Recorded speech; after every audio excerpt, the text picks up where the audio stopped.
My name is Lavanya. Kitchen tips Lavanya. Hi, అందరూ బాగున్నారు అనుకుంటా.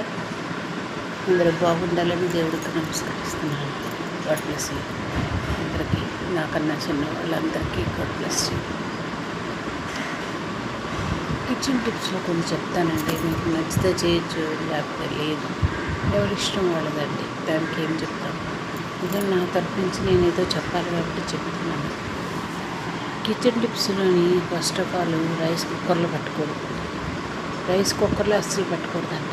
కొత్తగా వస్తుంది కదా, రైస్ కుక్కర్లో పెట్టినా క్యాన్సర్ వస్తున్నాయి. కుక్కర్లో పెట్టినా గట్టిగా అయిపోయి తినలేకపోతున్నారు, అరగట్లేదు. దాని నుంచి పెద్ద వయసు వాళ్ళు 60 above వాళ్ళు అస్సలు తినలేకపోతున్నారండి, అరగలేకపోతున్నారు. బ్రౌన్ రైస్ అవనివ్వండి, బ్లాక్ రైస్ అవనివ్వండి, ఏదైనా చిన్న చిరుధాన్యాలు అవనివ్వండి, కుక్కర్లో పెట్టకూడదండి. మామూలుగా మనం ఉడకబెట్టుకోవద్దు, దగ్గరుండి ఓపెన్గా ఉడకబెట్టుకొని వార్చుకుంటే అంత ఉత్తమం లేదండి. ప్రోటీన్స్ పోతాయని అనుకోవడం తప్పండి.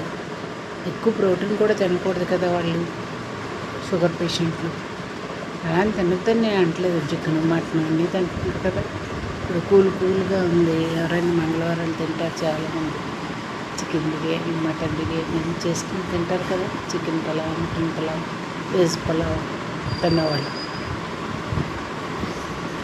అది ఎందుకంటే కొత్తగా ఒకటి వస్తుందండి, రైస్ కుక్కర్. అది కాకపోతే అది గింజ కిందకు ఉంచి రైస్ పైకి వెళ్ళిపోతుంది. అప్పటికప్పుడు పెట్టుకున్నా ఒక పావు గంటలో అయిపోతుంది అటండి రైస్. వేడిగా సర్వ్ చేయండి మీ హస్బెండ్కి. చాలా చాలా చాలా హెల్తీ. చాలా ఏజ్డ్ అయిపోయిన వాళ్ళకి కూడా నేను చెప్తున్నాను అదే టిప్పు. చాలా హెల్తీగా ఉంటుందండి.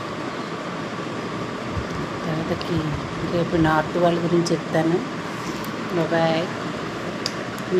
Kitchen tips Lavanya.